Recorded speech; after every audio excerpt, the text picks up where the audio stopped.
Marian Studenič po zápase so Švajčiarskom, ako hodnotíš dnešný zápas? Tak nehrali sme špatne, na začiatku sme dostali blbý gól, čo sa stáva, brankárovi sa to stane občas, že dostane taký blbší gól, ale nemyslím, že sme hrali zle, len Švajčiari dobre bránili, nepúšťali nás do nejakých vyložených šancí a to strašne ťažko sa presadzovalo, lebo všetci boli u brány a aj keď sme strieľali od modrej, všetko blokovali, takže dobre bránili, to bolo to. Dlho vlastne svietil na našom srdcovskom konte veľká nula. Prakticky 56 minút zápasu nehrala už aj potom v priebehu zápasu možno hlava, pretože prehráva 0-1 ešte po takom hlúpom gole, aj keď máte miernu prevahu. Tak vedeli sme, že to tam padne, pokiaľ budeme stále do tej brány chodiť, ako sme dali ten gól, sme tam v bráne sme to tam dorazili a bolo 1-1, hneď sa hralo lepšie. Ale tak treba veriť, aby sme to vyrovnali a to sa nám podarilo a to je dôležité.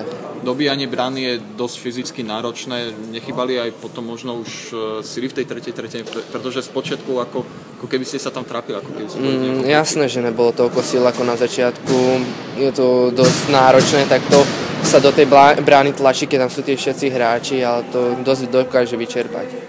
V tretej tretine potom, čo ste vyrovnali, tak si dostal 2-minútové vylúčenie.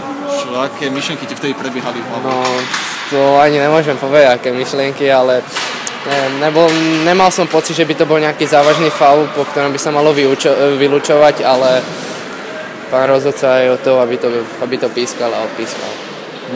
Samostatné nájazdy, prakticky tam 6 rodcov neuspelo, až kým si neprišiel ty. Ty si sa sám pýtal na nájazd?